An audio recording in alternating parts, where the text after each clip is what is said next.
Nuggets fire coach Michael Malone. GM Calvin Booth in pre-playoff shakeup.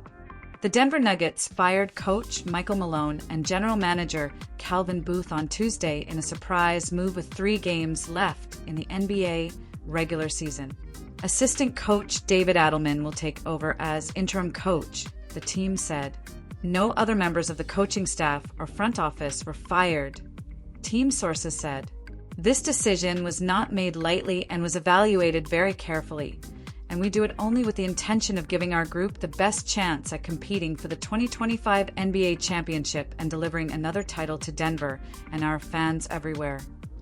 Josh Kroenke, vice chairman of Kroenke Sports and Entertainment, said in a statement. While the timing of this decision is unfortunate, as Coach Malone helped build the foundation of our now championship-level program, it is a necessary step to allow us to compete at the highest level right now. The Nuggets are 47-32 and 4th in the Western Conference, entering Wednesday night's matchup at the Sacramento Kings, but had lost their last 4 games. According to league sources, there had been significant frustration within the locker room at how the Nuggets were playing, particularly defensively. That frustration started to become apparent on the floor. Over the past 2 weeks, the Nuggets have lost important games to the Minnesota Timberwolves and the Golden State Warriors. But they had also lost winnable games, particularly to the San Antonio Spurs at home. The Nuggets are the second Western Conference contender in 2 weeks to fire their coach as the postseason nears. The Memphis Grizzlies fired Taylor Jenkins with 9 games remaining in the regular season. Denver hired Malone in 2015, and he coached the Nuggets to their first championship in 2023. Malone was the only one with a contract beyond this season. The assistants are all on expiring deals, per league sources.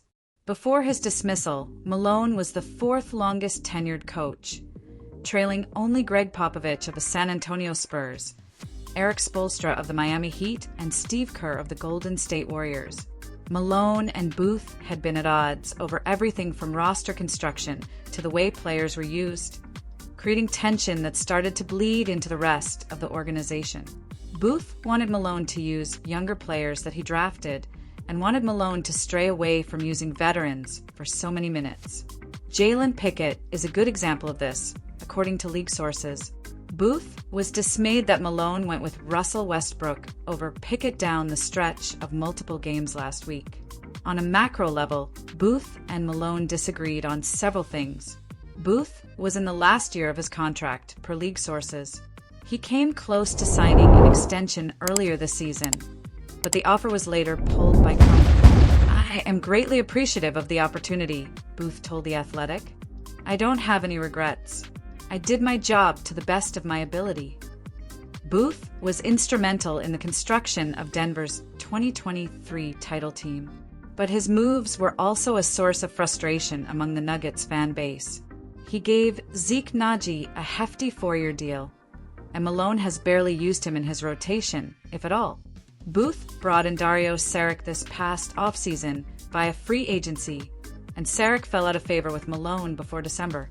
With Jokic's blessing, Booth brought in Westbrook, and while he has played well overall, he was a lightning rod in the losses to Minnesota and San Antonio last week. Between Booth and Malone, the Nuggets hardly resembled the team that won the title less than 2 years ago, or resembled a team capable of competing for a title this spring. According to league sources, the team's defensive decline played a significant part in the recent rise in organizational frustration. The Nuggets were just 20th in defensive rating. Jokic has been frustrated with the team's defensive commitment and performance this season.